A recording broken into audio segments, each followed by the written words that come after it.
Evet değerli izleyenler, ben Alex Ümit Berlin Schönefeld'den Almanya'nın saatiyle 12.25 civarı, Türkiye saatiyle 1.25 civarında havalandık ve İzlanda Keflavik şehrine indik. İzlanda Keflavik şehrine geldiğimizde saat 3'e geliyor aşağı yukarı. Şu an İzlanda'da saat 3.30 ve Amerika New York havalimanına inecek olan uçağın içerisinden bu görüntüler sizlere aktarılıyor. Her şey gönlünüzce olsun diyoruz. Saygılar, sevgiler sunuyorum. Hoşçakalın, hoşçakalın.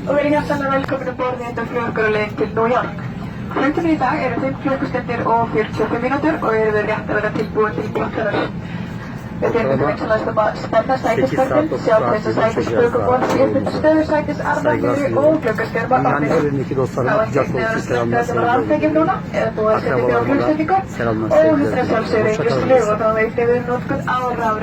Hoşçakalın.